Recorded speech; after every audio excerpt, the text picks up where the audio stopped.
हरे कृष्णा। ओम अज्ञानतिमिरन्धस्य ज्ञानाञ्जनशलाकया चक्षुरुन्मिलितं येन तस्मै श्रीगुरुवे नमः। नमः ओं विष्णुपदाय कृष्णप्रेष्ठाय भूतले श्रीमते भक्तिवेदांत स्वामिन् इति नामिने। नमस्ते सारस्वते देवे गौरवाणी प्रचारिणे निर्विशेष शून्यवादी पाश्चात्यदेशतारिणे। जय श्री कृष्ण चैतन्य प्रभु नित्यानंद श्री अद्वैत गदाधर श्रीवासादि गौरभक्तवृंद। हरे कृष्णा कृष्णा कृष्णा हरे हरे, हरे राम राम राम हरे हरे। हरे कृष्णा। तो आप सबका स्वागत है आज के हमारे श्री बृहद भागवतामृत क्लास में। कल के दिन हमने चर्चा की थी कि भगवान शिव स्पष्ट तौर पे कह रहे हैं कि उनसे बढ़कर प्रहलाद महाराज ही सर्वश्रेष्ठ भगवान के कृपा पात्र भक्त है। वास्तविक तौर पर उन्होंने शुरुआत की थी कि वैकुंठवासी ये ही भगवान के विशेष कृपा पात्र है, लेकिन बीच में फिर माता पार्वती ने उन वैकुंठवासियों में भी माता लक्ष्मी ही सर्वश्रेष्ठ है ऐसा सिद्ध किया। और महालक्ष्मी की श्रेष्ठता सिद्ध करने के पश्चात जब नारद मुनि वैकुंठ गमन करने के लिए तैयार हुए, तब उस समय भगवान शिव ने नारद मुनि से कहा कि माता लक्ष्मी से भी बढ़कर कोई है जो भगवान का विशेष कृपा पात्र है, और वे है भक्त प्रहलाद। प्रहलाद महाराज का गुणगान करते हुए वे अलग अलग प्रकार से उदाहरण देते हैं और फिर नारद मुनि से कहते कि कृपया करके आप सूतल लोक जाइए, जहाँ पर भक्त प्रहलाद नित्य निवास करते हैं और हमेशा भगवत कृपा की प्राप्ति में लीन रहते हैं। तो फिर नारद मुनि बहुत ही आनंदपूर्वक भाव विभोर होकर वे सूतल लोक की तरफ गमन किए। अभी हम आगे बढ़ेंगे कि क्या होता है। जब नारद मुनि प्रहलाद महाराज के सूतल लोक गए तो उन्होंने प्रहलाद महाराज को ध्यान पूर्वक भगवान के ऊपर ध्यान करते हुए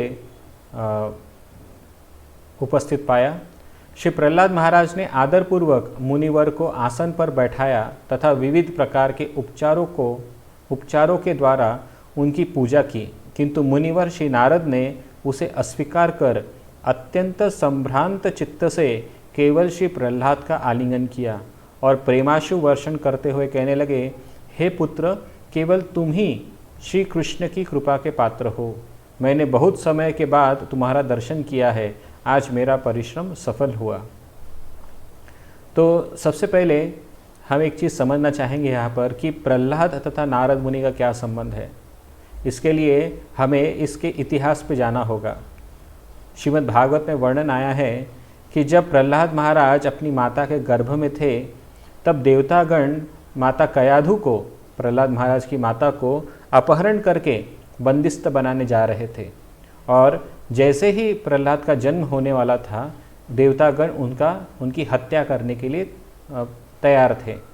लेकिन नारद मुनि ने उस समय वहाँ पर आकर देवताओं को परावृत्त किया और प्रहलाद महाराज का रक्षण किया। साथ ही साथ जब तक हिरण्यकशिपु अपनी तपस्या करके वापस नहीं आ जाते, तब तक माता कयाधु को श्री नारद मुनि ने अपने आश्रम में रखकर उन्हें भक्ति ज्ञान का उपदेश प्रदान किया। लेकिन कयाधु माता हमेशा उनके चित्त में हमेशा चिंता रहती थी, इसलिए वे उस ज्ञान का सही उपयोग नहीं कर पाई। लेकिन उनके गर्भ में स्थित प्रहलाद महाराज वे उस ज्ञान को ग्रहण करने में सक्षम हुए और नारद मुनि की ही कृपा से प्रहलाद महाराज जन्म से ही भगवान के शुद्ध भक्त हुए। तो इस प्रकार से प्रहलाद महाराज को भक्ति में अगर उन्नति करने वाले जो मार्गदर्शक है, गुरु है, वो है साक्षात नारद मुनि। तो इसलिए नारद मुनि यहाँ पर कह रहे हैं कि मैंने तुम्हारा बहुत दिनों बाद दर्शन किया है, और जब स्वयं भगवान शिव से आपकी प्रशंसा सुनी तो मैं भाव विभोर हो गया और मैं जान गया कि तुम ही भगवान के विशेष कृपा पात्र हो। इस प्रकार से वे प्रहलाद महाराज की स्तुति करने लगे। सूतल लोक में जब नारद मुनि उपस्थित हुए तब प्रहलाद महाराज भगवान के ध्यान में बैठे हुए थे और ध्यान में ही उन्होंने देखा कि प्रहलाद महाराज दूर से बहुत जल्द गति से आ रहे हैं। फिर प्रहलाद महाराज ने आसन से उठकर नारद मुनि का स्वागत किया, और जैसे कोई शिष्य गुरु का स्वागत करता है या गुरु के प्रति आदर व्यक्त करता है, उसी ही प्रकार प्रहलाद महाराज ने अपने गुरुदेव श्री नारद मुनि का स्वागत सत्कार किया और उनकी चरण धोकर अपने ऊपर छिड़कने लगे। तो ये दर्शाता है कि गुरु जो है यहाँ पर श्री नारद मुनि, वे बहुत ही आनंदित हुए जब अपने शिष्य की गुणगान उन्होंने सुनी। तो आमतौर पर गुरु का यशस्वी या गुरु का यश उसमें है जब वे अपने शिष्य का गुणगान किसी अन्य के मुख से सुनते हैं। ये वास्तविक तौर पर गुरु का यश होता है। और शिष्य भी तभी यशस्वी होता है जब उनके गुरु की कीर्ति प्रख्यात हो, और गुरु की कीर्ति शिष्य के आचरण पर निर्भर होती है। तो इस प्रकार से हम देखते हैं कि शिष्य और गुरु दोनों ही योग्य हैं, और गुरु अपने शिष्य को प्रशंसित कर रहे हैं कि तुम्हारी भक्ति सर्वश्रेष्ठ है। लेकिन स्वाभाविक है कि कोई भी शिष्य अपने गुरु के मुख से अपनी प्रशंसा सुनना पसंद नहीं करेगा। और इसी प्रकार प्रहलाद महाराज भी जब नारद मुनि उनकी स्तुति कर रहे हैं तो ये सुनकर अत्यधिक लज्जित हुए। लेकिन फिर भी नारद मुनि, क्योंकि वे भाव विभोर थे और वे भगवान के श्रेष्ठ कृपा पात्र भक्त को ढूंढने का निर्धार किया था, इस वजह से वे प्रहलाद महाराज का स्तुति गान करते रहे। जबकि प्रहलाद महाराज शांत चित्त से अपने आप को नम्र भाव रखते हुए उन सभी स्तुति गानों को सुनकर केवल मन में यही सोचते रहे कि आप जो कुछ भी कह रहे हैं वो सत्य है, क्योंकि जितने भी गुण मुझ में है वे केवल आप ही की देन है। ऐसे प्रहलाद महाराज का विचार था। फिर नारद मुनि आगे कहते हैं कि मैं आपकी प्रशंसा क्यों कर रहा हूँ, क्यों आप भगवान के श्रेष्ठ कृपा पात्र भक्त है। वे कहते हैं, बाल्यकाल से ही तुमने विशुद्ध कृष्ण भक्ति का उदय हुआ है। ऐसी भक्ति पहले किसी में भी नहीं देखी गई है। तुम्हारे द्वारा की जाने वाली भक्ति के कारण तुम्हारे पिता हिरण्यकशिपु ने तुम्हारे प्रति असीम उपद्रव किए थे, किंतु तुम्हारी किसी प्रकार की कोई क्षति नहीं हुई है, बल्कि तुम्हारे प्रभाव से वे सब उपद्रवकारी दैत्य भी परम भागवत हो गए हैं।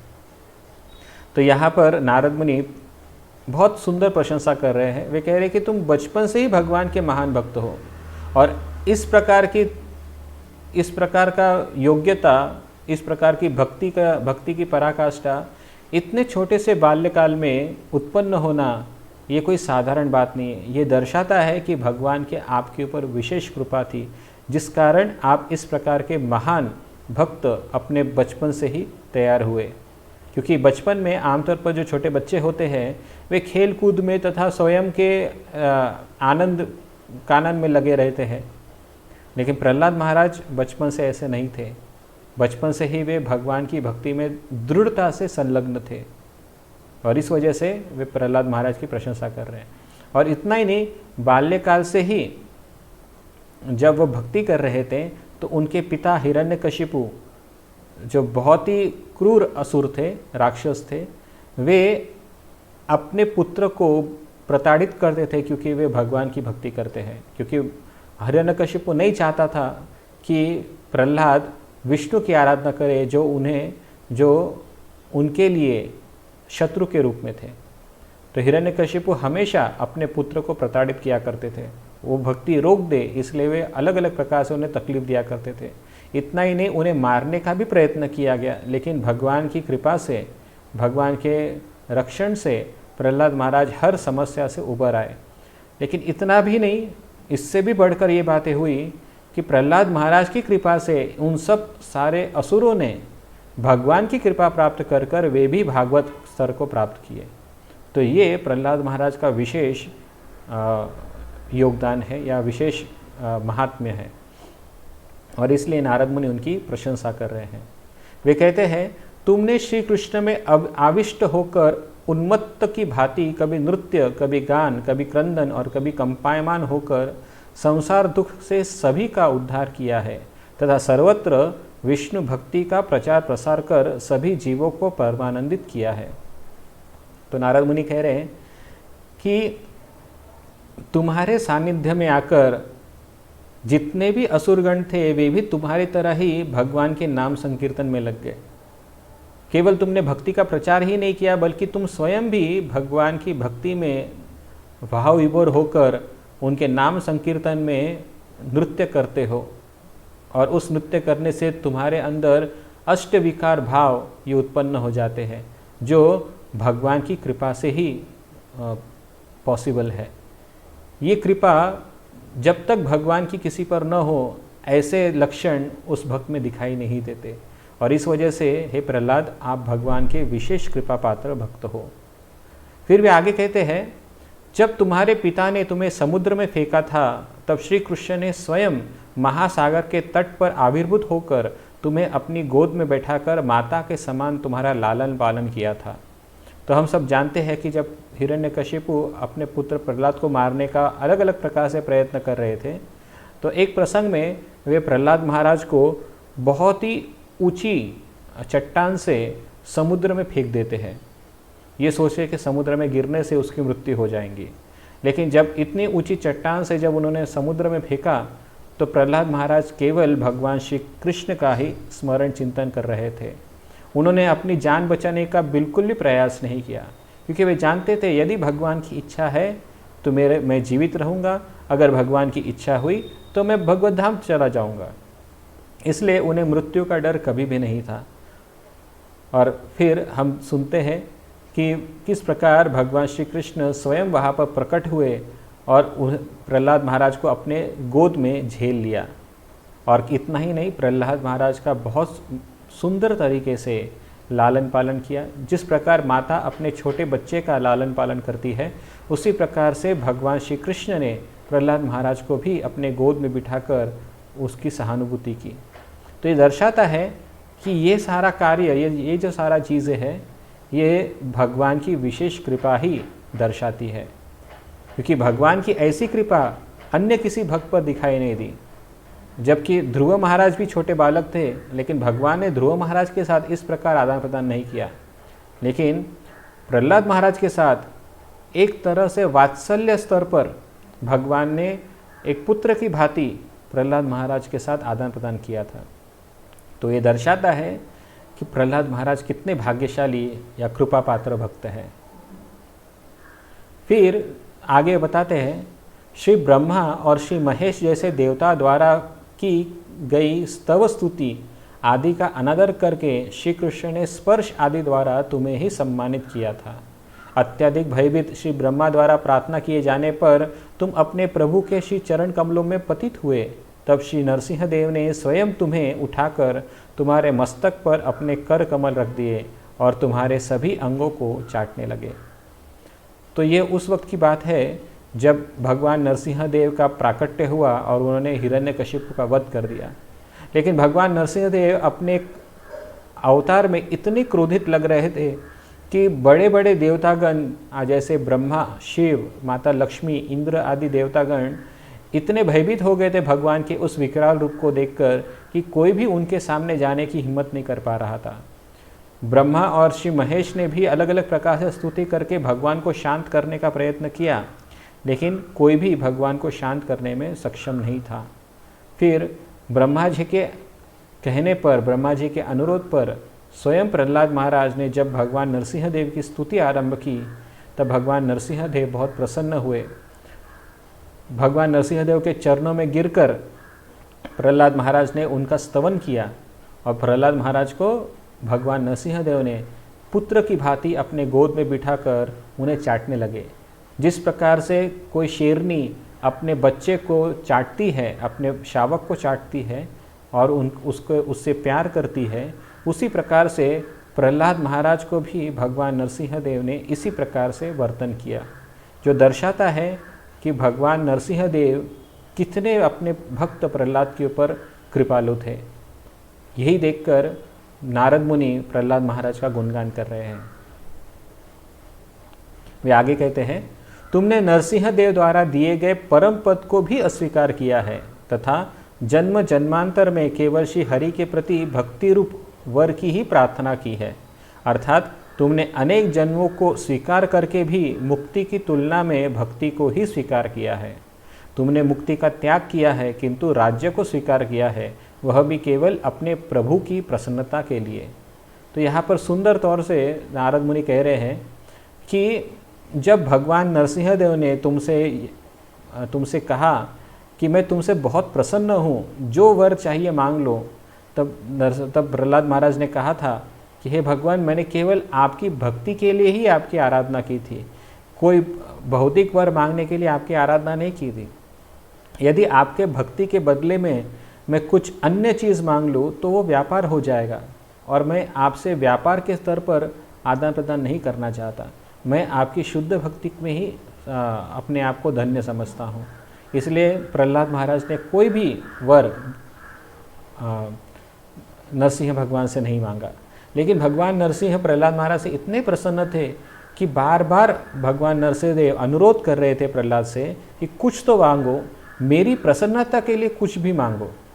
और तब प्रहलाद महाराज ने सभी जीवों के उद्धार का वर मांगा, और इससे भी प्रसन्न होकर भगवान नरसिंहदेव उन्होंने कहा कि तुम्हारे सानिध्य के कारण जो भी व्यक्ति तुमसे संपर्क में था उन सबका उद्धार हो चुका है, तो कुछ मांगो मुझसे। तब भगवान नरसिंहदेव के अनुरोध पर प्रहलाद महाराज ने केवल और केवल भगवान की अहेतु की भक्ति ही मांगे।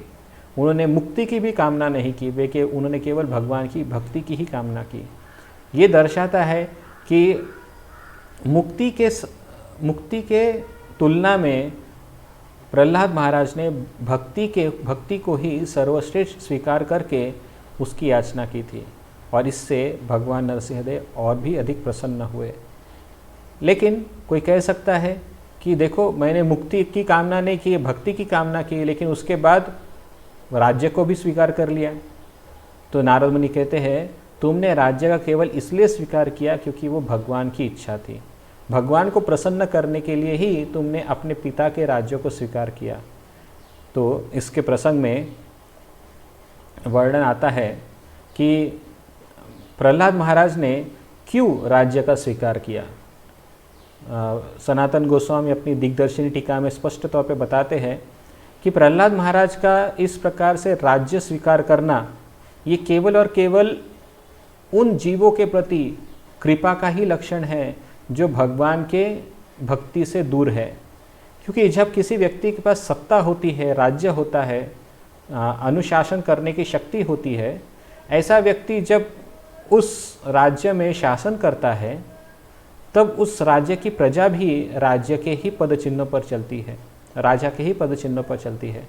तो यदि राजा अगर भक्त है और वे अपने भक्ति से अन्य को अगर प्रभावित कर सकता है, तो ऐसे भक्त को राजा का पद प्राप्त करने में कोई हानि नहीं है, और साथ ही साथ इससे उन प्रजा का ही कल्याण हो सकता है।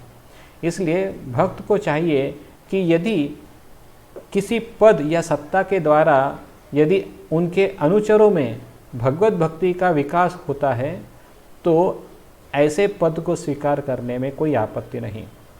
इसलिए एक कहावत है, चाणक्य पंडित अपने नीति शास्त्र में कहते हैं कि बिना सत्ता के सेवा तो हो सकती है लेकिन परिवर्तन नहीं हो सकता।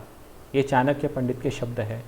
तो चाणक्य पंडित स्पष्ट तौर पे बताते हैं कि कोई कहता है कि मुझे केवल भक्ति करनी है, मुझे किसी प्रकार के पद या सत्ता की इच्छा नहीं है। ये बात अच्छी है, स्वाभाविक है, और इस प्रकार के विचार होने भी चाहिए हर भक्त के जीवन में। लेकिन यदि कोई परिवर्तन चाहता है, यदि कोई सामान्य जनों में परिवर्तन लाना चाहता है, उनके भौतिक जीवन में भक्ति का प्रादुर्भाव कराना चाहता है, तो बिना सत्ता के ये पॉसिबल नहीं है। सत्ता का अर्थ केवल राज्य अधिकार न होकर सत्ता का अर्थ होता है उन प्रजा के हृदय में स्वयं का स्थान सर्वोच्च रखना। जैसे गुरु का भी एक पद होता है, तो कोई कह सकता है कि मुझे गुरु का पद नहीं चाहिए, मैं केवल भगवान की भक्ति करना चाहूँगा। लेकिन यदि उस गुरु के पद को प्राप्त करके यदि जन सामान्य के जीवन में अगर परिवर्तन लाया जा सकता है, उनको अगर भक्ति मार्ग में लाया जा सकता है, तो ऐसे गुरु के पद को स्वीकार करना चाहिए। कोई कहता है मुझे संन्यास स्वीकार नहीं करना, मैं केवल भगवान की भक्ति करना चाहता हूँ। लेकिन यदि संन्यास ग्रहण करके यदि आपके द्वारा अन्य जीवों का उद्धार हो सकता है, तो ऐसे संन्यास पद को भी स्वीकार किया जा सकता है। यदि राजा बनकर या बड़ा नेता बनकर आप अपने अधिकार के द्वारा अगर लोगों का मन या लोगों को भक्ति की सुविधा प्रदान करने में सक्षम हो, तो ऐसे पद को स्वीकार करने में कोई हानि नहीं। ये हम यहाँ से सीखते हैं। और इसी वजह से प्रहलाद महाराज ने भगवान नरसिंहदेव के अनुरोध पर हिरण्यकशिपु के राज्य का स्वीकार किया और राज्य करने लगे, जिससे उन दैत्य कुल में उत्पन्न जितने भी जो लोग थे वे प्रहलाद महाराज के संपर्क में आकर वे भी भगवत भक्ति के मार्ग में लग गए। तो ये दर्शाता है कि जब कोई भक्त उच्चतर पद पर आसीन होता है तो उसके जो अनुयायी होते हैं वे भी भगवत भक्ति के मार्ग पर स्वाभाविक तौर पर लग जाते हैं। इसलिए गीता में कहा गया है, यद यद आचरति श्रेष्ठ। यदि समाज के उत्तम पद पर रहने वाले लोग अगर भगवान के भक्ति में लगे रहते हैं तो उनकी देखा देखी सामान्य जनता भी करती है और इस प्रकार से वे भी भक्ति में आगे बढ़ते हैं। तो हमें अगर पद भगवत भक्ति के प्रचार के लिए अनुकूल है तो ऐसे पद का त्याग नहीं करना चाहिए।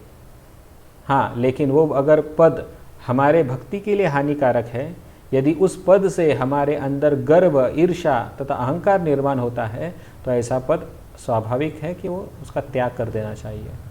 तो नारद मुनि कह रहे हैं कि तुमने मुक्ति का तो त्याग किया किंतु राज्य को स्वीकार किया, वह भी केवल अपने प्रभु की प्रसन्नता के लिए।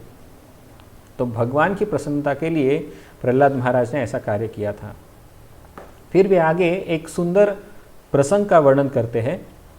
नारद मुनि कहते हैं, एक बार जब तुम पीतवास श्री नारायण के चरण कमलों के दर्शन के लिए नैमिषारण्य जा रहे थे, तब मार्ग में छद्म वेश धारण किए हुए श्री नारायण के साथ तुमने युद्ध किया था।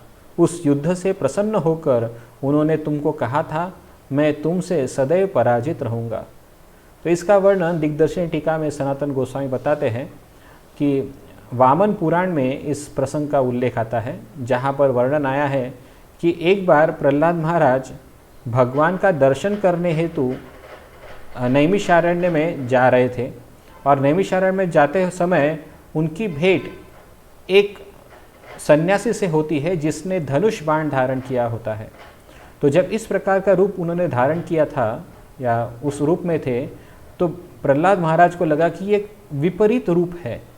मतलब देखने में तो ये सन्यासी दिखते हैं, वेश तो सन्यासी का है, लेकिन हाथ में अस्त्र शस्त्र धारण किए हुए हैं, जो सर्वथा इस प्रकार के वेश के विपरीत है।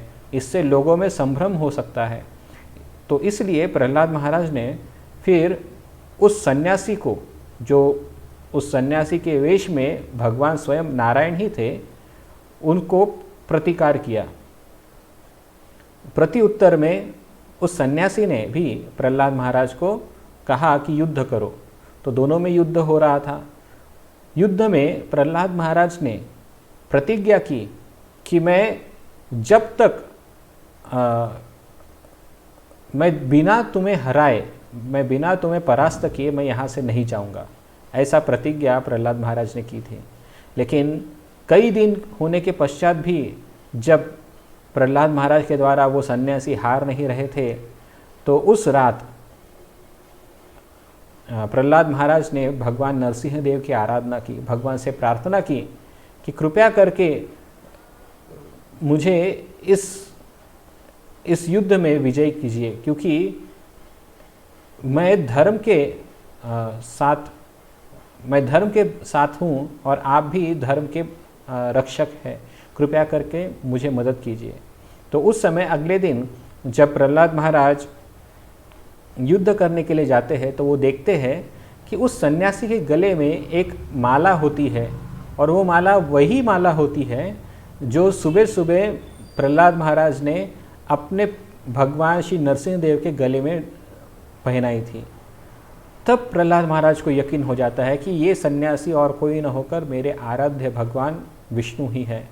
और फिर वे उनके चरण कमलों में गिरते हैं और फिर भगवान भी अपना मूल स्वरूप नारायण स्वरूप उन्हें दर्शन कराते हैं। सनातन गोस्वामी के अनुसार ये जो नारायण रूप है ये नर नारायण रूप है, मतलब भगवान का जो नर नारायण रूप जो बद्रिका आश्रम में स्थित है वही नारायण यहाँ पर उपस्थित हुए थे।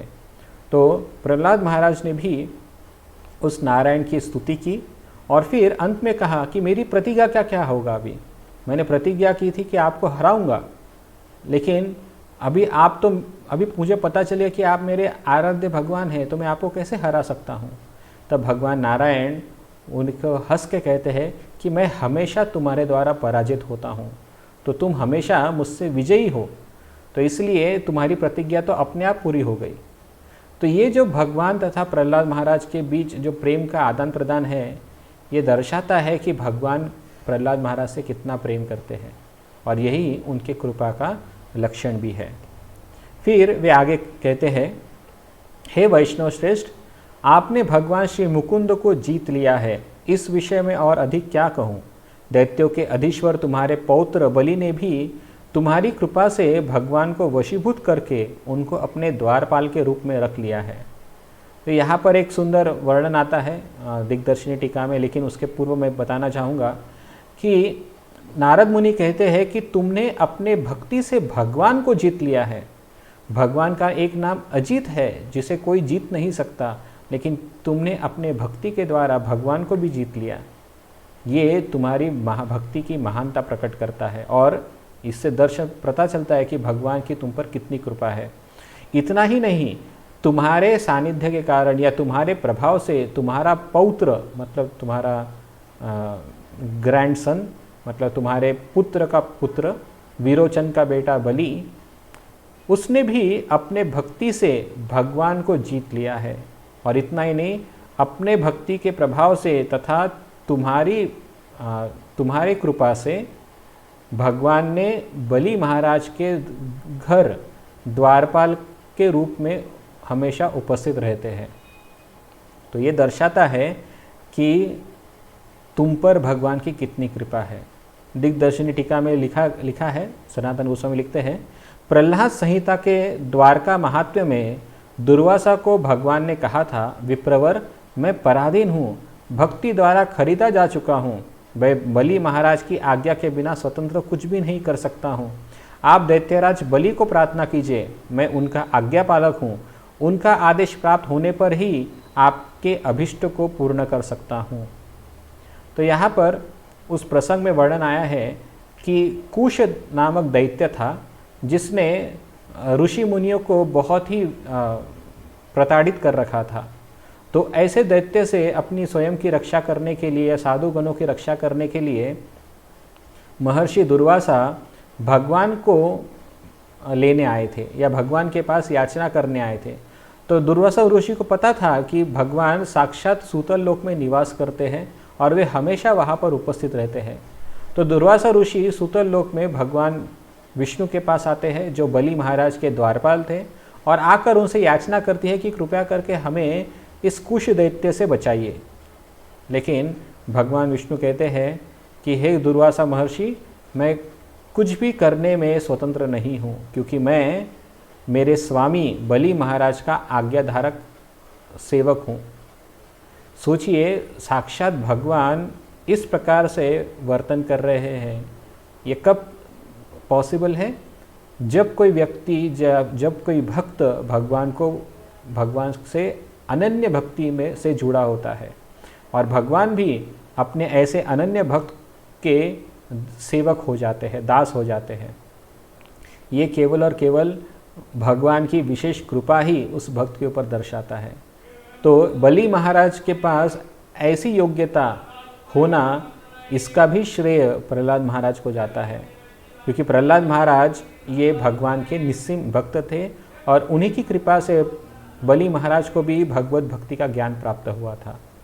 फिर यहाँ पर वर्णन आया कि दुर्वासा महर्षि को भगवान ने जब मना कर दिया और कहा कि तुम बलि महाराज से आज्ञा लेकर आओ, तो वे बलि महाराज के पास जाते हैं और बलि महाराज से कहते हैं कि कृपया करके हमें भगवान को दीजिए, भगवान को लौटा दीजिए ताकि उस दैत्य से हमारी रक्षा हो सके।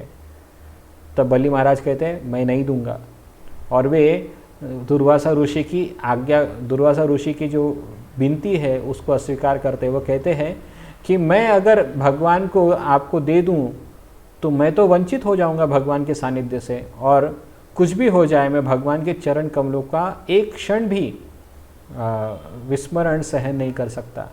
मैं भगवान के चरणों को देखे बिना रह नहीं सकता।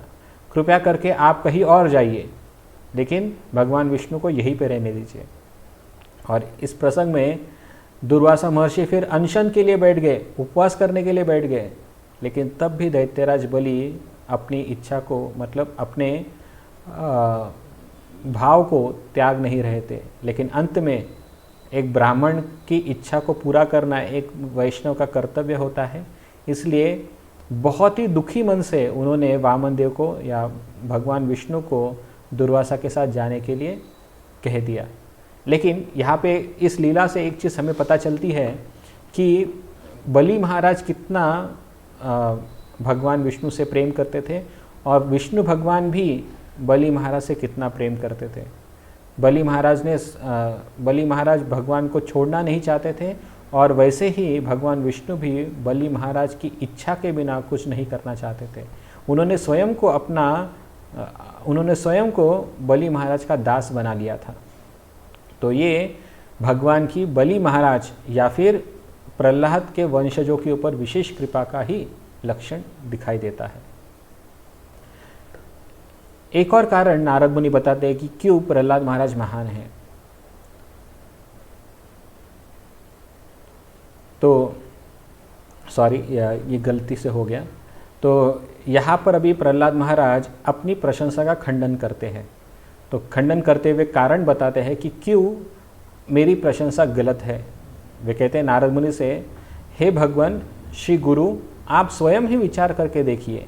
बाल्यकाल में तो श्री कृष्ण भक्ति का ज्ञान भी परिपक्व नहीं होता। आप जैसे भक्ति के महाजनों के उपदेश के प्रभाव से उत्तम ज्ञान का उदय तथा हरि भक्ति में रुचि होती है। यह सत्य है। जिस ज्ञान के द्वारा केवल भगवत भक्ति और भगवत भक्तों की महिमा की ही उपलब्धि होती है, वही उत्तम ज्ञान है। तो यहाँ पर नारद मुनि ने जब कहा था कि तुम बचपन से ही भगवान की भक्ति में लगे हुए हो, तो प्रहलाद महाराज कहते हैं कि बचपन में भगवान की भक्ति करना ये कोई ज्ञान का लक्षण नहीं है, क्योंकि बचपन में की गई हुई भक्ति वो ज्ञान रहित होती है, और बिना ज्ञान के भगवत भक्ति में स्थिरता तथा अन्य भक्तों के प्रति आदरता ये उत्पन्न नहीं होता। हम भी जानते हैं कि कभी कभी छोटे बच्चे जो होते हैं वो भगवान की भक्ति तो बहुत सहजता से स्वीकार कर लेते हैं, क्योंकि उनमें इनोसेंस होता है, ये सहज स्वभाव उनका भगवत भक्ति की तरफ होता है। लेकिन बचपन में भगवत भक्ति का ज्ञान न होने के कारण वे भगवान की भक्ति में रुचि नहीं ले सकते। उन्हें आनंद तो होता है भक्ति करने में, क्योंकि उसमें कुछ नयापन होता है, उसमें कुछ ऐसा लगता है कि वे कुछ कर रहे हैं, वे कुछ योगदान दे रहे हैं। लेकिन ज्ञान रहित जो भक्ति है, मतलब बिना ज्ञान की वो भक्ति, वो भावुकता के स्तर पर ही होती है। और प्रहलाद महाराज भी यही कह रहे हैं कि बचपन में जो मैंने भक्ति की है वो मैंने भावुकता के स्तर पर की थी, वो ज्ञान युक्त भक्ति नहीं थी। और वे कहते हैं कि जिस ज्ञान के द्वारा केवल भगवत भक्ति और भगवत भक्तों की महिमा ही उपलब्ध होती है, वही उत्तम ज्ञान है। तो कहने का आशय ये है कि कृष्ण भक्ति का ज्ञान के बिना भगवान की भक्ति परिपक्व नहीं कहलाती। It is not a mature भक्ति। तो हमें समझना चाहिए कि भगवान की भक्ति का ज्ञान वो क्यों कर रहे हैं, किस लिए कर रहे हैं, ये ज्ञान हमें भक्ति में दृढ़ता तथा परिपक्वता प्रदान करता है। जबकि बिना ज्ञान की और भावुकता से की गई जो भक्ति होती है वो ज़्यादा दिनों तक टिकती नहीं है, क्योंकि जब तक आनंद आता है व्यक्ति भक्ति कर रहा है, लेकिन जिस दिन आनंद चला गया, जिस दिन रुचि चली गई, उस दिन वो भक्ति भी छोड़ देता है। तो इसीलिए प्रहलाद महाराज कह रहे हैं कि मैं एक छोटा बालक था, वो आप ही की कृपा थी जिसके कारण मैं भगवान की भक्ति कर रहा था, अन्यथा छोटे बालक कहाँ भक्ति करते हैं। तो वे अप्रत्यक्ष रूप से नारद मुनि का ही स्तुति गान कर रहे हैं। वे कह रहे हैं कि आपकी कृपा से ही मैं भक्ति कर रहा था, और वो ज्ञान मुझे आपसे ही प्राप्त हुआ था। तो इसमें मेरी महानता नहीं है, उसमें आपकी ही महानता है।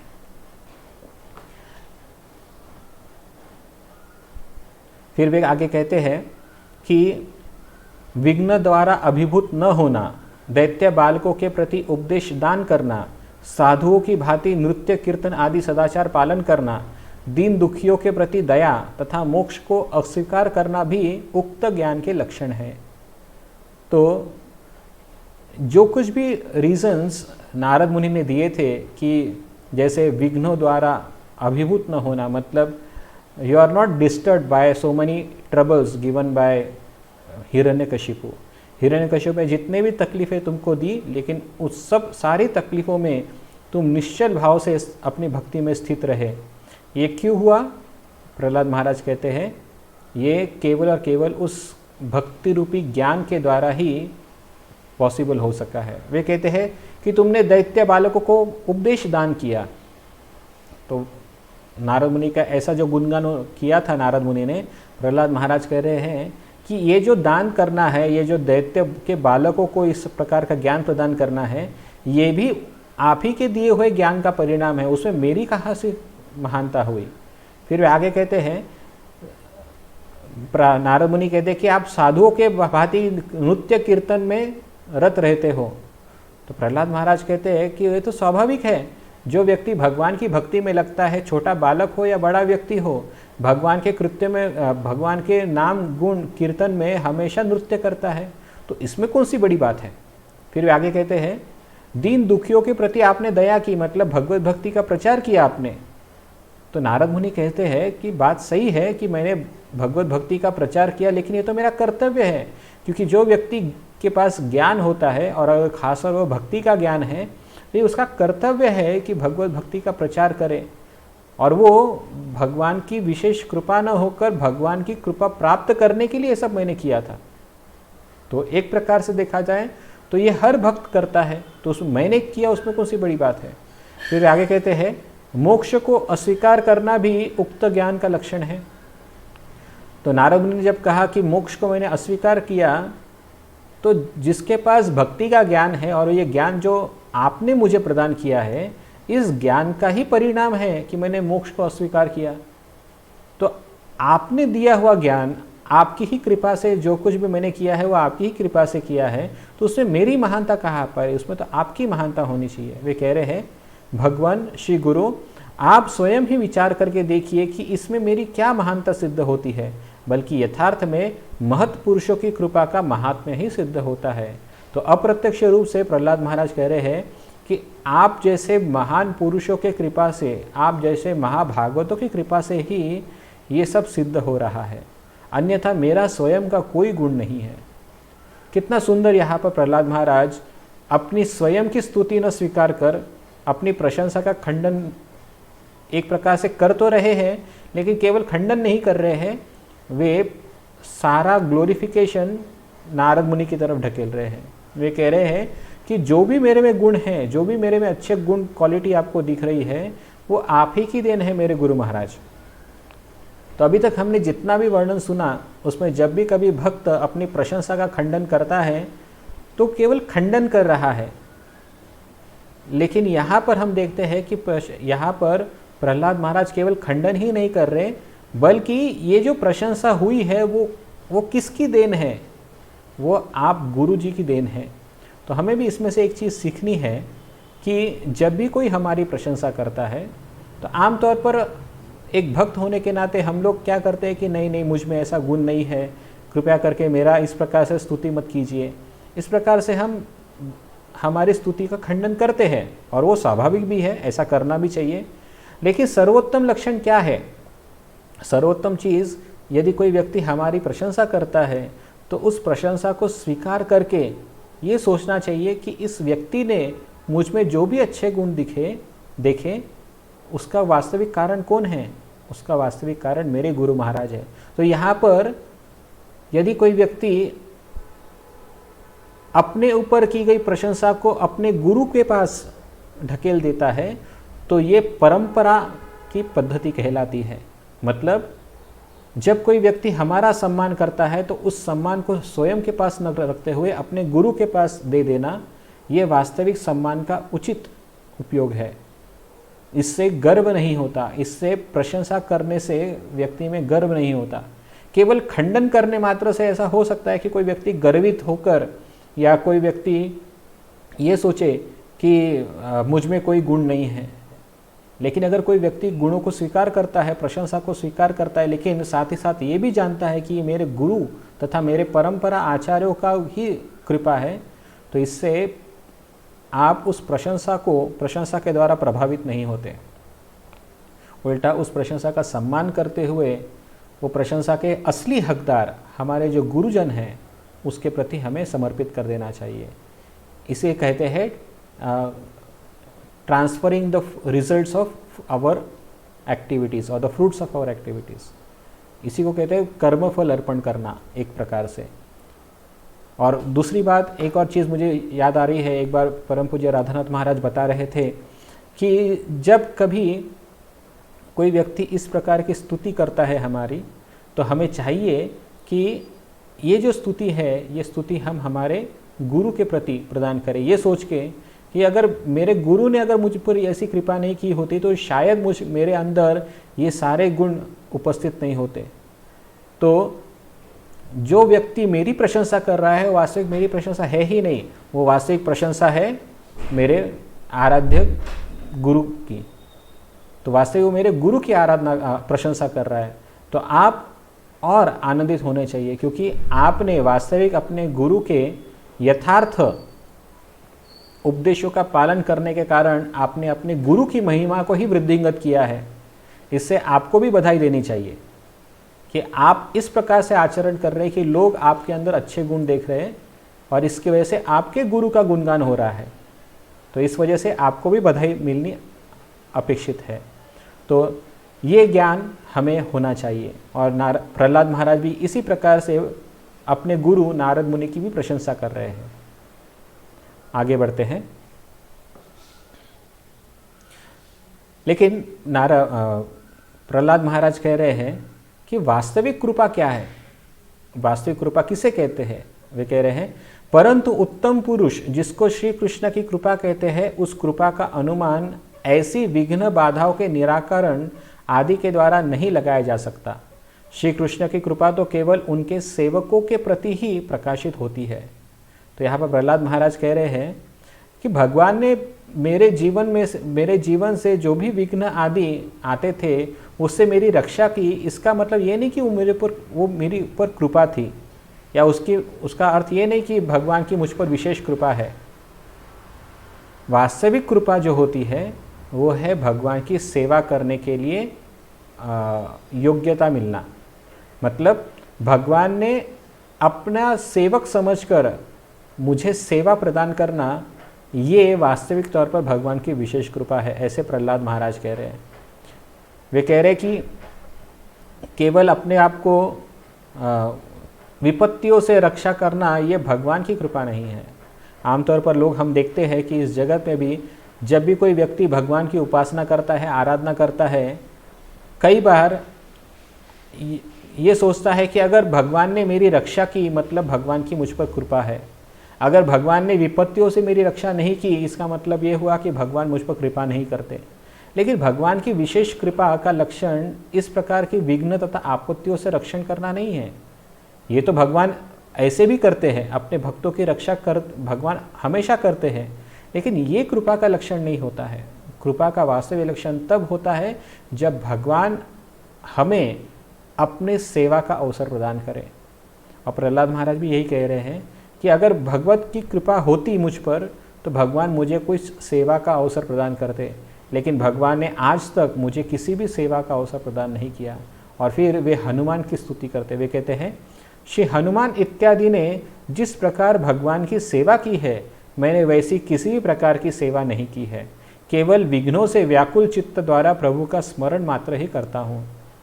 तो यहाँ पर प्रहलाद महाराज कह रहे हैं कि मुझ पर भगवान की कोई कृपा ही नहीं है, जबकि भगवान मेरी रक्षा अवश्य करते हैं, लेकिन चित्त में मैं हमेशा भगवान का स्मरण करता हूँ। वो किस आशय से कि मेरा चित्त हमेशा व्याकुल रहता है कि कोई मुझे तकलीफ़ ना दे दे, और इस वजह से मैं भगवान का, मेरे चित्त में भगवान का स्मरण केवल व्याकुल भाव का होता है। लेकिन उससे भी बेहतर है कि भगवान की सेवा का अवसर प्राप्त होना। दिग्दर्शनी टीका में सनातन गोस्वामी बताते हैं कि स्मरण और सेवा में कौन सा श्रेष्ठ है। यहाँ प्रश्न हो सकता है कि सेवा शब्द से नवविधा भक्ति का बोध होता है और उस नवविधा भक्ति में स्मरण ही मुख्य है। ये बात सच है कि नवविधा भक्ति में श्रवण, कीर्तन, स्मरण ये सब प्रमुख अंग है नवविधा भक्ति के, लेकिन इन सभी में भी महत्वपूर्ण कहा जाता है, चैतन्य महाप्रभु कहते हैं, भगवान के नाम का गुणगान करना। इसलिए वे श्रवण, कीर्तन और स्मरण को अधिक प्राधान्य देते हैं अन्य अंगों के तुलना में। लेकिन सनातन गोस्वामी कहते हैं कि इस नवविधा भक्ति में स्मरण को अधिक मुख्य स्थान है, क्योंकि आमतौर पर भगवान का स्मरण कर पाना ये भगवान के प्रति आसक्ति का लक्षण दर्शाता है, और इसीलिए नवविधा भक्ति में स्मरण को ही मुख्य स्थान दिया गया है। और यहाँ पे लिखा है, सभी इंद्रियों में मन ही श्रेष्ठ है तथा उस मन को श्री कृष्ण के चरण कमलों में समर्पित करना स्मरण है। इसलिए स्मरण श्रेष्ठ है तथा इस स्मरण के श्रेष्ठ होने के कारण तुम भी श्री कृष्ण के विशेष भक्त और विशेष कृपा पात्र हो। तो यहाँ पर सनातन गोस्वामी स्पष्ट तौर पर सिद्ध कर रहे हैं कि नवविधा भक्ति में स्मरण ही क्यों श्रेष्ठ है, क्योंकि सभी इंद्रियों में मन श्रेष्ठ है तथा उस मन को श्री कृष्ण के चरण कमलों में समर्पित करने को ही स्मरण कहते हैं। इस वजह से स्मरण सर्वश्रेष्ठ हुआ। लेकिन आगे चल के सनातन गोस्वामी कहते हैं, इसके उत्तर में कह रहे हैं कि मैं तो केवल लय विक्षेप आदि द्वारा अभिभूत होकर श्री कृष्ण का स्मरण मात्र करता हूँ, अतएव मेरे चित्त के सदैव विघ्नों से व्याकुल होने से मेरा स्मरण भी संपूर्ण रूप में सिद्ध नहीं होता है। अथवा स्मरण चित्त का धर्म है और उस चित्त के सदैव लय विक्षेप आदि विघ्नों से व्याकुल होने के कारण वैसा स्मरण भी श्रेष्ठ नहीं होता। तो यहाँ पर जिस स्मरण की बात सनातन गोस्वामी कर रहे हैं वो स्मरण है लय विक्षेप आदि विघ्नों से भगवान का स्मरण करना। मतलब कभी कभी कुछ भक्त भगवान का स्मरण तो करते हैं, लेकिन जीवन में होने वाली आपत्तियों से वशीभूत होकर वे भगवान का स्मरण करते हैं। उसे भी स्मरण कहा जाता है। जैसे हम जानते हैं कि अलग अलग प्रकार के स्मरण होते हैं। कंस भी भगवान के नाम का स्मरण करता था, तथा अलग अलग दुष्ट असुरगण भी, हिरण्यकशिप भी भगवान विष्णु का स्मरण किया करता था। लेकिन इस प्रकार का जो स्मरण है ये भगवत भक्ति अनुकूल नहीं होता, क्योंकि वहाँ पर द्वेष भाव, शत्रु भाव से भगवान का स्मरण है।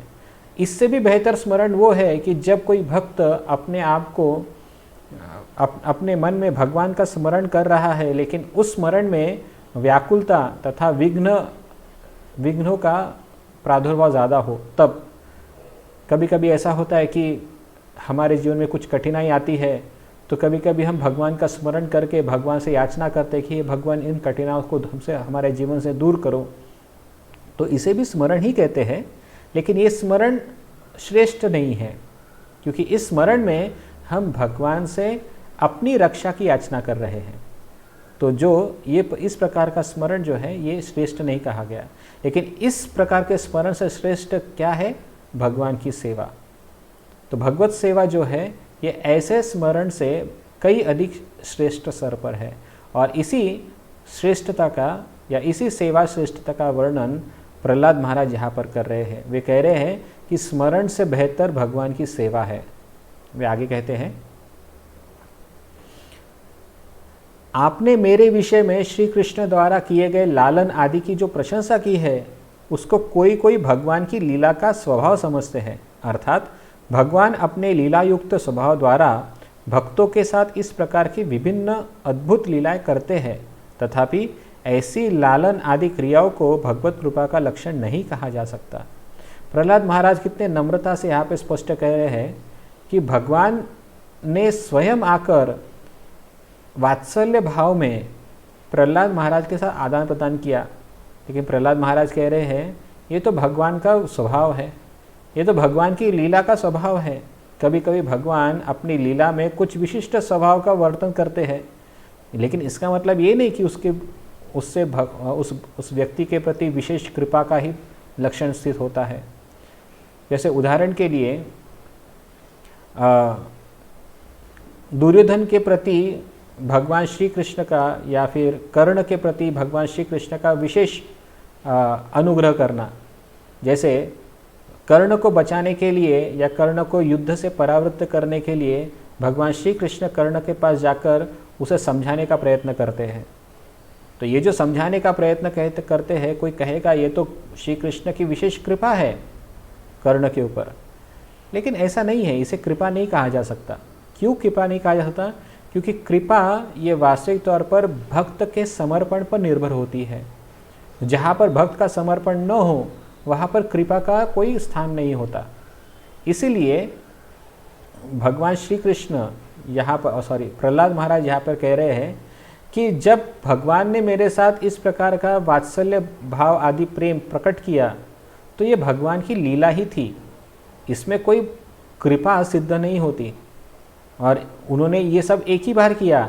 अगर सही मायने में वो कृपा होती तो भगवान मेरे साथ बार बार आते और मेरे साथ बार बार इस प्रकार का आदान प्रदान करते।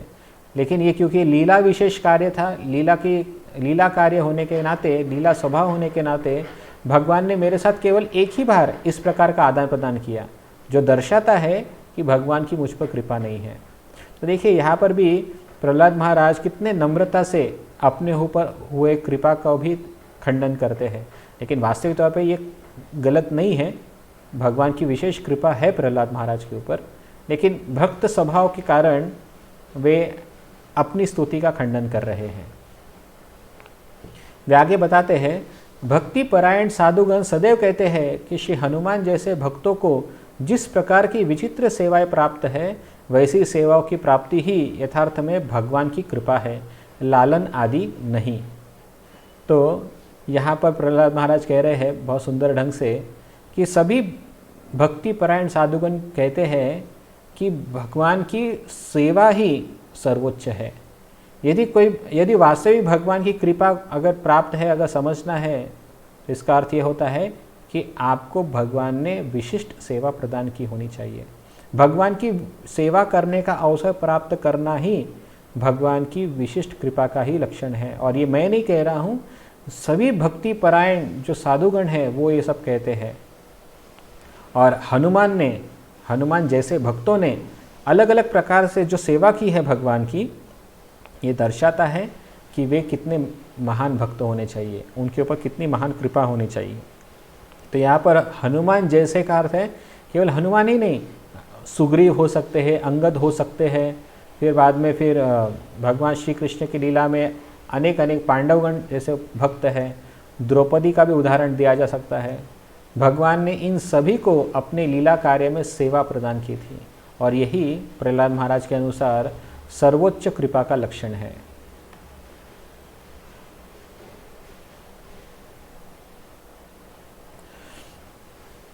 फिर बाद में प्रहलाद महाराज खंडन करते हैं कि जब नारद मुनि ने कहा कि आपने मुक्ति का त्याग कर केवल भक्ति का वर्ण किया, लेकिन फिर भी आपने राज्य पद स्वीकार करके भगवान के अनुग्रह को स्वीकार किया था, भगवान को प्रसन्न करने के लिए सब किया था, इसलिए आपने राज्य स्वीकार किया। तो इसका खंडन करने के लिए वे कह रहे हैं, राज्य आदि संग्रह के दोष को आप भली भांति जानते हैं। वे कह रहे हैं कि हे नारद मुनि, राज्य आदि संग्रह के दोष को आप भली भांति जानते हैं। तात्पर्य यह है कि जब से भगवान ने मुझको राज्य दान किया है, तभी से मैंने जान लिया है कि मेरे प्रति उनका लेश मात्र भी कृपा नहीं है। स्वयं विवेकी श्री भगवान संपत्ति से उत्पन्न गर्व के कारण अविवेकी भक्त को विचित्र संपत्ति अथवा राज्य विभूति इत्यादि प्रदान नहीं करते हैं। तो प्रहलाद महाराज कह रहे हैं कि भगवान का वास्तविक कृपा कब होता है अपने भक्त के ऊपर? अपने भक्त के ऊपर तब होता है जब वो भक्त विवेकी हो, और विवेकी होने के कारण ही ये राज्य पद वो संभाल सकता है। लेकिन जो अविवेकी भक्त है, उसको भी अगर इस राज्य आदि वैभव का अगर दान किया जाए या राज्य वैभव प्रदान किया जाए, तो ऐसा अविवेकी भक्त का पतन स्वाभाविक है। तो एक प्रकार से प्रहलाद महाराज कह रहे हैं कि मैं एक अविवेकी भक्त हूँ और भगवान ने मुझे ये सब राज्य संग्रह का दान किया है, राज्य करने के लिए कहा है। ये दर्शाता है कि भगवान की मुझ पर तनिक भी दया नहीं है। मतलब एक प्रकार से वो कह रहे हैं कि इस राज्य कारोबार के प्रभाव से मेरे अंदर भगवान की भक्ति का लोप होते जा रहा है। वे आगे कहेंगे, दिग्दर्शनी टीका में कहा है, सनातन गोस्वामी कहते हैं, अविवेकी भक्तों को ही राज्य आदि से संबंध होने के कारण भक्ति में बाधा पहुंचती है, किंतु आपके जैसे विवेकी के लिए वह दोष का कारण क्यों होगा। तो नारद मुनि ने शायद ये सुनने के पश्चात इस प्रकार का प्रति प्रश्न किया होगा कि आप जो कह रहे हैं वो सत्य है कि एक अविवेकी व्यक्ति भक्त के लिए राज्य आदि ऐसे वैभव प्राप्त करना उसके भक्ति के लिए हानिकारक है, लेकिन आप तो विवेकी भक्त हो। विवेकी भक्त होने के नाते आपको ये दोष छू भी नहीं सकता। वे फिर एक उदाहरण देते हैं श्रीमद् भागवत का। इसमें लिखा है, भगवान ने स्वयं मुचुकुंद को भी कहा है, जो मेरे एकांत भक्त है उनकी बुद्धि कभी भी विषय भोग रूपी सुखों में आसक्त नहीं होती है।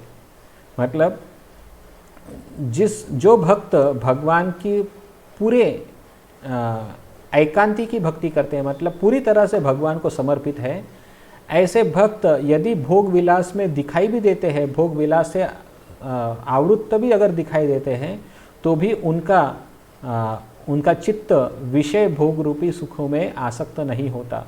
जैसे उदाहरण के तौर पर ध्रुव महाराज का उदाहरण लिया जा सकता है। ध्रुव महाराज इतने सारे वर्षों तक उन्होंने राज्य किया, राज्य कारभार संभाल किया और साथ ही साथ उन्होंने भगवान की भक्ति भी की। अम्बरीश महाराज के भी सुंदर उदाहरण आता है। उन्होंने भी राज्य कारभार को स्वीकार किया और साथ ही साथ भगवान की भक्ति भी की। उनका पतन नहीं हुआ, वो अपने भक्ति से पतित नहीं हुए। तो क्यों नहीं हुआ? क्योंकि यहाँ पर मुचुकुंद को भगवान कहते हैं कि मेरे जो भक्त होते हैं, मेरे भक्ति में दृढ़ होने के कारण ऐसे भक्त कभी भी विषय भोग रूपी वासना से प्रभावित नहीं होते। तो इसके प्रति उत्तर में प्रहलाद कहते हैं, यह सत्य है, किंतु राज्य संबंध के कारण बंधु बांधवों के संगवशतः मेरा समस्त भगवत भजन अथवा पूर्वकालीन भजन भी तिरोहित हो गया है। मुझे धिक्कार है, मैं अभी भी अपनी उस भजन अवस्था के लिए क्रंदन नहीं कर रहा हूँ। अन्यथा क्या यह मेरे लिए उचित था कि मैं फिर से अपने असुर स्वभाव को प्राप्त कर बद्रिकाश्रम में प्रसिद्ध अपने प्रभु श्री नारायण के साथ युद्ध करता। तो यहाँ पर सुंदरता से सनातन गोस्वामी प्रहलाद महाराज के मन की अवस्था को देख रहे हैं और प्रस्तुत कर रहे हैं। वे बताते हैं कि आपने जो कहा सच है कि जो भगवान की भक्ति में स्थिर है, जो विवेकी भक्त है, ऐसे व्यक्ति को डरने की आवश्यकता नहीं है। लेकिन मेरी स्थिति वैसी नहीं है। मेरी अवस्था पूरी तरह से विपरीत है, क्योंकि जब से मैंने ये राज्य कारभार स्वीकार किया है तो मैं ऐसे दैत्यों के साथ, ऐसे असुरों के साथ संग कर रहा हूँ जिनके साथ रहकर मेरी भक्ति का भी सर्वनाश होते जा रहा है। मैं धीरे धीरे भगवान की भक्ति को भूलते जा रहा हूँ। इतना ही नहीं, वे कह रहे हैं कि मेरा धिक्कार है कि इतना होने के बावजूद भी मेरा मन भगवान की भक्ति के प्रति, भगवान की भक्ति को प्राप्त करने के लिए रो नहीं रहा, लालायित नहीं हो रहा। इसलिए वे स्वयं अपना धिक्कार भी करते हैं और वे उसके लिए प्रूफ भी देते हैं कि अगर ऐसा नहीं होता, यदि मैं भगवत भक्ति से पतित नहीं होता, तो क्या मैं भगवान श्री नारायण से युद्ध करता। जैसा हमने पूर्व में सुना कि नारद मुनि कहते हैं कि भगवान श्री नारायण ने के साथ आपने युद्ध किया था। जब आप नैमिषारण्य में भगवान का दर्शन करने जा रहे थे तो आपने नारायण के साथ युद्ध किया और नारायण ने स्वयं आपसे कहा था कि मैं हमेशा तुमसे पराजित होता रहता हूँ। तो उस प्रसंग को लेकर प्रहलाद महाराज यहाँ पे ये कह रहे हैं कि भगवान ने ऐसा कहा, इसमें मेरी महानता नहीं है। ये दर्शाता है कि मैंने आसुरी स्वभाव को प्राप्त कर लिया, इसलिए मैंने अपने भगवान को पहचान नहीं पाया और उनके साथ असुरों के जैसे युद्ध करने का प्रयत्न किया। ये भगवान की ही कृपा है कि उन्होंने मुझे क्षमा कर दी, अन्यथा मुझ जैसे पापी व्यक्ति को क्षमा नहीं किया जाना चाहिए था। ऐसे प्रहलाद महाराज यहाँ पे अपना दुख व्यक्त कर रहे हैं। फिर वे आगे कहते हैं, अतएव मुझ में शुद्ध भक्ति कहाँ है तथा शुद्ध भक्ति के अभाव में मुझ पर भगवान की कृपा भी किस प्रकार होगी। अपने पर पौत्र बाणासुर की दुष्टता की चिंता करके भी मैं अपने में शुद्ध भक्ति का अभाव अनुभव करता हूँ। वास्तव में जिसके वंश में ऐसा दुष्ट जन्म ग्रहण करे, क्या उसे कभी भी शुद्ध भक्ति हो सकती है अथवा उन पर कभी भी भगवत कृपा हो सकती है। इस प्रकार से प्रहलाद महाराज बलि महाराज तथा बाणासुर जो उनके ही वंशज हैं, इनके कार्य को देखकर बहुत ही दुख व्यक्त कर रहे हैं। वे कह रहे हैं, खास तौर पर बाणासुर के बारे में जब नारद मुनि ने बात की थी कि भगवान ने विशेष कृपा की है उसके ऊपर, तो प्रहलाद महाराज कहते हैं कि भगवान की विशेष कृपा तो है, लेकिन इस प्रकार का जो बर्ताव जो है, इस प्रकार का जो वर्तन है मेरे वंशजों द्वारा, ये दर्शाता है कि मैं कितना आसुरी हूँ, मैं कितना पतित हूँ। अगर मैं सही मायने में भगवत कृपा का पात्र होता तो मेरे वंश में ऐसे लोग जन्म नहीं लेते। ये दर्शाता है कि मेरे ऊपर भगवान की कृपा नहीं है। तो वास्तव में जिसके वंश में ऐसा दुष्ट जन्म ग्रहण करे, क्या उसे कभी भी शुद्ध भक्ति हो सकती है? ऐसा प्रश्न वे नारद मुनि के सामने रख रहे हैं कि ऐसा दुष्ट जिसने भगवान के साथ युद्ध करने का प्रयत्न किया, जिसने अपने आराध्य भगवान, मेरे आराध्य भगवान के साथ युद्ध करने का प्रयत्न किया, जिन्होंने उनके प्रति अपराध किया, ऐसे भगवान का मेरे ऊपर कैसे कृपा हो सकता है? ये प्रहलाद महाराज कह रहे हैं। फिर बाद में वो कहते हैं, बलि के अपराध के कारण श्री भगवान उसके द्वारपाल के रूप में अवस्थान कर रहे हैं। यद्यपि यह बात सुनी तो जाती है, तथापि अब वे कहाँ है इस विषय में मैं कुछ नहीं जानता हूँ। भगवान यदि प्रकट रूप से इसी द्वार पर सदैव वास करते तो क्या मैं पीताम्बर धारी भगवान के दर्शन के लिए सुदूर नैमिषारण्य में जाता? तो यहाँ पर नारद मुनि की वो बात जिसमें वो कहते हैं कि हे प्रहलाद महाराज, तुम्हारे पौत्र बलि महाराज तुम्हारी ही कृपा से भगवान को भी अपने वश में रख करके रखे हैं और वे नित्य द्वारपाल के रूप में हमेशा सूत्रलोक में निवास करते हैं। तो उसके खंडन में प्रहलाद महाराज कह रहे हैं कि ये बात सच है कि बलि की मतलब भगवान ने अपनी कृपा से बलि के अपराध को क्षमा कर फिर भी उनका द्वारपाल बनने को स्वीकार किया है, लेकिन द्वारपाल बनने के बावजूद भी भगवान हमेशा वहाँ पर स्थित नहीं रहते। अगर ऐसा होता तो मैं भगवान का दर्शन करने के लिए नैमिषारण्य में क्यों जाता? मतलब उस प्रसंग में जहाँ पर उनका नर नारायण भगवान के साथ युद्ध होता है, वो प्रसंग कैसे सिद्ध होता? फिर अगर भगवान का दर्शन करना है तो भगवान सूतरलोक में निवास कर रहे हैं, प्रहलाद महाराज को फिर नैमिषारण्य जाने की क्यों आवश्यकता पड़ती? तो इस प्रकार से प्रहलाद महाराज कह रहे हैं कि भगवान ने द्वारपाल होने का तो बात स्वीकार की, लेकिन भगवान हमेशा वहाँ पर नहीं रहते, और उसका प्रूफ देने के लिए वो ये स्टेटमेंट दे रहे हैं। वास्तविक तौर पर एक प्रकार से बात सनातन गोस्वामी अपने टीका में बहुत सुंदर लिखते हैं कि वे पक्ष रखते हैं असुरों का। अभी उस पक्ष में इस प्रकार से लिखा गया है कि बाणासुर का एक मंत्री होता है और बाणासुर का मंत्री बाणासुर के कान भरता है। वो कहता है कि आपके पिता बलि महाराज महान दैत्य है, लेकिन बेचारे भगवान कृष्ण के या भगवान विष्णु के चंगुल में फंसने के कारण वे अपने दैत्य राज होने का कर्तव्य नहीं निभा रहे हैं। उसका नाम कुष्मांडक होता है, मुझे अभी याद आया। कुष्मांडक नाम का मंत्री जो बाणासुर का मंत्री होता है, वो कह रहा है कि हमारा दैत्यों का वर्चस्व क्यों नहीं हो पा रहा है, क्योंकि बलि महाराज को भगवान विष्णु ने द्वारपाल के रूप में बंदी बना के रखा है।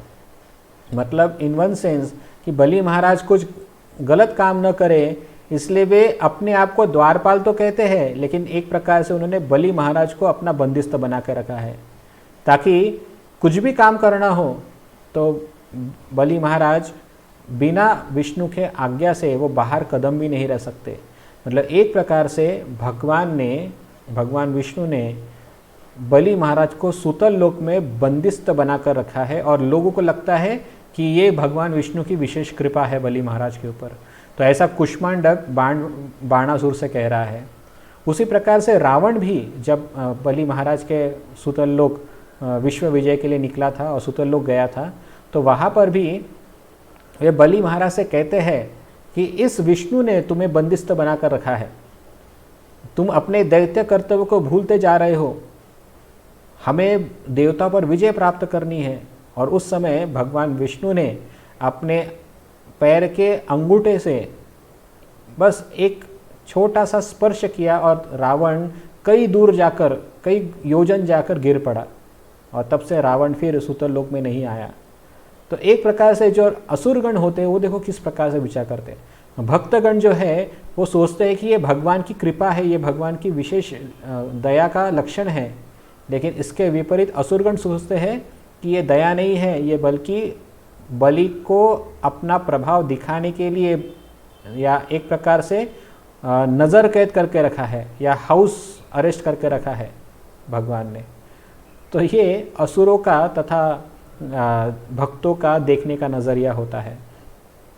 तो ये बहुत ही हास्यास्पद बात है, लेकिन सोचा कि आपके साथ शेयर करूं इस दिग्दर्शनी टीका में लिखा होने के कारण। फिर वे कहते हैं कि हनुमान जी ही सर्वश्रेष्ठ भक्त है। प्रहलाद महाराज द्वारा हनुमान ही भगवान के श्रेष्ठ कृपा पात्र भक्त कहना। तो वे बताते हैं क्यों हनुमान जी सर्वश्रेष्ठ है। वे कहते हैं श्री हनुमान जैसे भक्तों के प्रति भगवान की कृपा का विचार करके देखने पर मेरे प्रति भगवान की कृपा अत्यधिक कम प्रतीत होगी। मेरे पिता का वध करने के लिए भगवान नरसिंहदेव आविर्भूत हुए थे, अतएव कार्य समाप्त होते ही वे अदृश्य भी हो गए। मैं अपनी इच्छा से भगवान को देखने में भी समर्थ नहीं हूँ, किंतु इस विषय में श्री हनुमान महाभाग्यशाली है। उन्होंने हजारों वर्षों तक निर्विघ्न रूप से भगवान की सेवा सुख का अनुभव किया। तो यहाँ पर भी प्रहलाद महाराज बहुत सुंदरता से कह रहे हैं कि हनुमान जी जो है वो इतने भाग्यशाली है कि उन्हें हजारों वर्षों तक भगवान का सानिध्य और सेवा प्राप्त हुई, जबकि भगवान मेरे लिए प्रकट तो हुए, मेरी रक्षा के लिए प्रकट हुए, लेकिन प्रकट होने के बाद वो वापस चले गए और उसके बाद दर्शन ही नहीं दिए। भगवान का दर्शन मैं अपनी इच्छा से भी नहीं कर सकता हूँ। तो ये हनुमान जी इतने महान हैं कि वे हजारों वर्षों तक उन्होंने भगवान की प्रत्यक्ष सेवा की, उनके सानिध्य में रहे। ये हनुमान जी की महानता है और वो तभी पॉसिबल है जब भगवान की हनुमान के ऊपर विशेष कृपा प्रदर्शित हो। वे कहते हैं श्री हनुमान महान व्रत धारण करने वाले नैष्ठिक ब्रह्मचारी है, सभी शास्त्रों के तत्वों को जानने वाले तथा महाकवि भी है। श्री हनुमान जिस प्रकार दानवीर और धर्मवीर है, उसी प्रकार युद्धवीर भी है। उनके संबंध में इन 3 प्रकार के वीर रस की बात श्री ब्रह्मा ने भी कही है। अतएव वे भगवान श्री रामचंद्र के असाधारण और अतुलनीय सेवक है। तो प्रहलाद महाराज बहुत सुंदर स्तुति कर रहे हैं कि वे कह रहे हैं कि हनुमान जी में इतने सारे गुण हैं। वो कहने के लिए तो कपि वेश धारण किए हुए हैं, लेकिन उनके अंदर सारे ऐसे असाधारण गुण हैं जो एक बड़े से बड़े महानुभाव व्यक्ति में भी नहीं दिखाई पड़ते। वे नैष्ठिक ब्रह्मचारी व्रत का पालन करते हैं, उन्हें सभी शास्त्रों के तत्वों को जानते हैं, वे महाकवि भी हैं, वे दानवीर हैं, धर्म भी जानते हैं और साथ ही साथ युद्ध कला में भी निपुण हैं। और ये सब चीज़ें मैं नहीं कह रहा, ये साक्षात श्री ब्रह्मा जी ने इस बात को अनुमोदन किया है, जिससे स्पष्ट होता है कि भगवान के सेवकों में उनका नाम असाधारण तथा अतुलनीय है। तो ये हनुमान जी की महानता है। उन्होंने कहा, उन्होंने भगवान श्री रामचंद्र की सेवा के लिए अगाध और अथाह 100 योजन वाले सागर को अनायास ही पार करके राक्षसराज रावण की पुरी में भय से व्याकुल श्री सीता देवी को आश्वासन प्रदान किया था। श्री हनुमान ने लंकापुरी को जलाकर और महलों को तोड़ फोड़ कर प्रभु के शत्रुओं को भयभीत कर दिया था। श्री सीता देवी के संवाद को प्रदान करके वे अपने श्री प्रभु रामचंद्र के द्वारा गाढ़ आलिंगन को प्राप्त हुए थे। तो यहाँ पर सुंदर वर्णन है कि यहाँ पे देखिए प्रहलाद महाराज का भाव हमें समझना होगा। यहाँ पर प्रहलाद महाराज स्वयं की तुलना कर रहे कि भगवान ने मुझे दर्शन तो दिए लेकिन कभी ऐसे आलिंगन नहीं दिया। तो प्रहलाद महाराज यहाँ पे हनुमान जी के ऊपर जो विशेष कृपा है भगवान की, या एक प्रकार से वो जो आलिंगन रूपी कृपा है, उसको देखकर वे कह रहे हैं कि मुझसे बढ़कर तो हनुमान जी है। हनुमान जी इतने महान भक्त है, इतने महान सेवक है कि साक्षात भगवान ने उनका स्तुति गान करते हुए उनको प्रेम से आलिंगन किया, और ऐसा आलिंगन भगवान ने मुझे भी नहीं किया था। तो ये दर्शाता है कि प्रहलाद महाराज भी चाहते हैं कि मुझे भी कभी तो भगवान की सेवा करने का अवसर मिले। तो ये प्रहलाद महाराज का विशेष क्या कहते हैं उसे, विशेष अपेक्षा है या विशेष इच्छा है कि वो भगवान की सेवा करना चाहेंगे, और इसीलिए वे हनुमान को अपने से श्रेष्ठ कहते हैं। फिर आगे अलग अलग रीज़न बता दे क्यों हनुमान जी श्रेष्ठ है। वे कहते हैं श्री हनुमान अपने प्रभु श्री रामचंद्र के प्रधान वाहक थे। उन्होंने अपनी पूंछ को श्वेत छत्र के रूप में परिवर्तित किया था, मतलब भगवान को धूप से बचाने के लिए अपने पूंछ का छत्र बनाकर उनकी सूर्य के ताप से रक्षण की थी। उनका विशाल पीठ भी प्रभु का सुखमय आसन था, मतलब वे कभी कभी अपने पीठ पर भगवान को आसनस्थ करते थे। समुद्र पर सेतु बंधन के कार्य में भी वे सर्वप्रधान थे। ये बात स्वयं घोषित है। श्री हनुमान ने विभीषण की अभिलाषा को पूर्ण किया था। अब वो प्रसंग जानते हैं जहाँ पर विभीषण भगवान के शरणों में आता है और बाकी सब जो वानर होते हैं वो उसकी अनुमति नहीं देते, लेकिन हनुमान जी की कृपा से विभीषण को भी भगवान का सानिध्य प्राप्त होता है। तथा राक्षसी सेना का विनाश किया था। हनुमान जी ने राक्षसी सेना का विनाश किया था। विशल्यकर्णी नामक औषधि को लाने में केवल वे ही समर्थ थे, इसलिए हनुमान जी महान हैं। इस प्रकार श्री हनुमान ने अपने पक्ष की सेना को प्राणदान देकर अनुज श्री लक्ष्मण सहित भगवान श्री रामचंद्र को प्रसन्न किया था। भगवत भक्ति की अधिकतावश वे श्री लक्ष्मण के भी वाहन बने थे। तो कई बार युद्ध में वे भगवान केवल रामचंद्र के ही वाहन नहीं, लक्ष्मण के भी वाहन बने थे। उन्होंने उत्तम मंत्रणा द्वारा विजय दिलाकर महाबुद्धि तथा महापराक्रम को प्रकाश करके राक्षसराज विनाशी अपने प्रभु श्री रामचंद्र की सत्कीर्ति को वर्धित किया था। तो जब युद्ध हो रहा था तब हनुमान जी ने अलग अलग प्रकार के युक्ति तथा उपायों के द्वारा भगवान श्री रामचंद्र को प्रेरित किया और साथ ही साथ उनको युद्ध में जीतने के लिए सहाय्य किए। श्री सीता देवी की प्रसन्नता की वृद्धि करके श्री हनुमान अपने प्रभु की सर्वश्रेष्ठ कृपा के एकमात्र पात्र हुए। तो जितने भी वानरगण थे उन सब वानरों में भगवान ने विशेष तौर पर श्री हनुमान जी का ही स्तुति किया। क्यों किया? क्योंकि उन्होंने सीता देवी को प्रसन्न किया था। भगवान के भक्तों को प्रसन्न करने के कारण हनुमान जी ने विशेष कृपा भगवान से प्राप्त की। यद्यपि भगवान की आज्ञानुसार वे अब भी इस संसार में रह रहे हैं, तथापि इस प्रकार भगवान की साक्षात आज्ञा पालन के लिए वे तीव्र विरह को सहन करके भी इस जगत का हित करते हैं। अतएव दास्य ही प्रभु की कृपा है। तो यहाँ पर प्रहलाद महाराज कंक्लूड कर रहे हैं कि दास्य ही भगवान की विशेष कृपा है। इस प्रकार का भगवान का अपने भक्तों को विपत्तियों से रक्षण करना ये कृपा का लक्षण नहीं है। वास्तविक कृपा का लक्षण वो है जब भगवान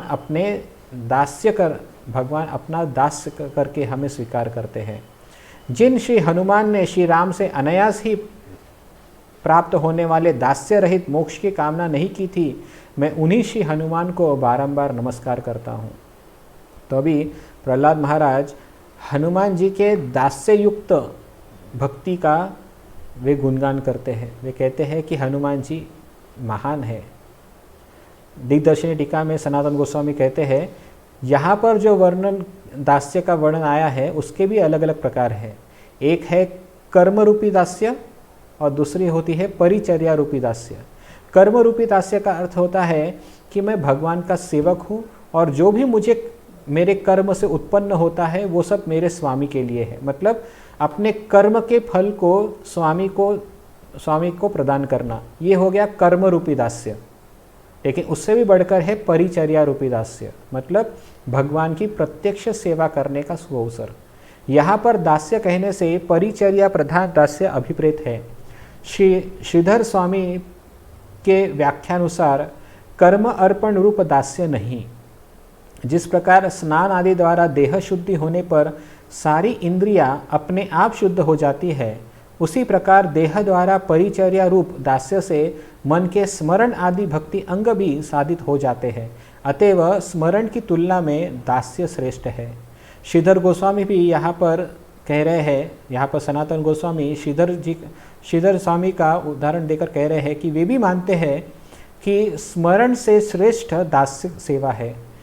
और कौन सी दास्य सेवा? परिचर्या, मतलब प्रत्यक्ष भगवान की सेवा का अवसर प्राप्त होना। उसमें भी भगवान श्री रामचंद्र की साक्षात रूप से सेवा तो और भी अधिक प्रशंसनीय है।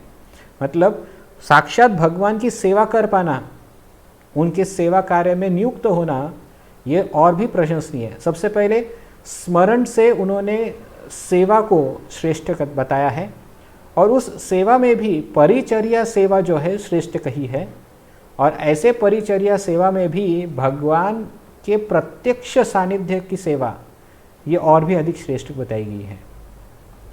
जैसे आमतौर पर लोग भगवान की भक्ति करते हैं, भगवान की कृपा भी प्राप्त करना चाहते हैं, लेकिन क्या कभी उन्हें कहा जाए कि अरे चलो भगवान की सेवा करो, भगवान के इस कार्यक्रम में थोड़ा बहुत सेवा में मदद करो, तब वो मना कर देते, नहीं हमें ये सब सेवा नहीं करनी, हम तो बस भगवान का स्मरण करते रहेंगे, हम तो भगवान का नाम जप करते रहेंगे। तो श्रीधर गोस्वामी कह रहे हैं यहाँ पर कि ऐसे तथाकथित स्मरण से बेहतर है भगवान की सेवा करना, क्योंकि स्मरण से बेहतर है भगवान की सेवा प्राप्त करना।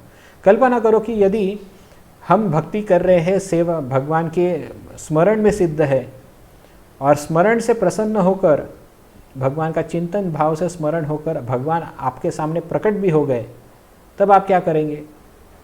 अल्टीमेटली आपको भगवान की सेवा में ही नियुक्त होना होगा।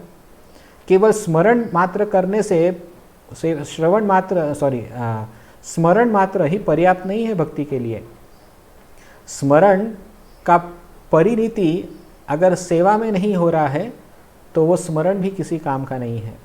तो इस वजह से स्मरण से अधिक महत्व श्रीधर स्वामी ने सेवा को दिया है। स्मरण अधिकांशतः अप्रत्यक्ष कार्य है, इसलिए श्री प्रहलाद महाराज अपनी तुलना में श्री हनुमान को श्रेष्ठ जानकर उनका स्तव करते हैं।